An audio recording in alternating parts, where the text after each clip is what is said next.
ఉమ్మడి ప్రకాశం జిల్లా చీరాల ప్రభుత్వ హాస్పిటల్లో వైద్య బృందంతో కలిసి ఎమ్మెల్యే మాలకొండయ్య సందర్శించారు. ఈ సందర్భంగా యూనిట్ నిర్మాణానికి సంబంధించిన అంశాలను హాస్పిటల్ అభివృద్ధి కమిటీ వైద్యులతో కలిసి ఎమ్మెల్యే చర్చించారు. క్రిటికల్ కేర్ యూనిట్ చీరాలకు రావడం చాలా సంతోషంగా ఉంది అన్నారు.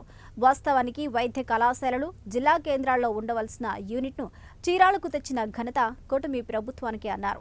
23.75 కోట్లతో చీరాల ప్రాంతంలో నిర్మిస్తున్న 50 పడకల ఐసీయూ యూనిట్ ద్వారా పేదల వైద్యానికి చిరునామాగా చీరాల ఉండబోతుందని ఎమ్మెల్యే అన్నారు.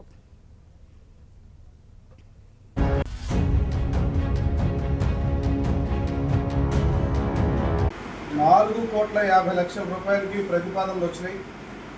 దాంట్లో ఇప్పటి వరకు 1,30,00,000 మంజూరు చేయడం జరిగింది. అవన్నీ కూడా అందరికీ చెక్కుల రూపాయన అందజేశాం. ఇంత పెద్ద ఎత్తున గతంలో ఉన్నటువంటి ప్రజాప్రతినిధులు కానీ లేదా చీరాల నియోజకవర్గానికి కానీ మీరేమో నేనున్నారేమో కానీ నేనైతే ఇలా ఇంత పెద్ద ఎత్తున రావడం జరిగింది. ఎవరైతే ఎలిజిబిలిటీ ఉన్నటువంటి పర్సన్స్ ఉన్నారో వాళ్ళకి ఖచ్చితంగా ఇది జరుగుతుంది, చేస్తున్నాం.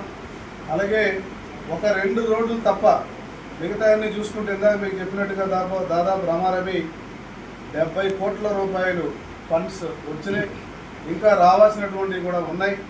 వీటన్నిటిని కూడా ఓ సంవత్సర కాలంలోనే దాదాపుగా 160-170 కోట్ల రూపాయలు ఈ చీరాల నియోజకవర్గానికి డబ్బులు వస్తాయని చెప్పేసి మీకు ఈ సందర్భంగా తెలియజేస్తాం. ఏ రోజు కూడా మేము ఏ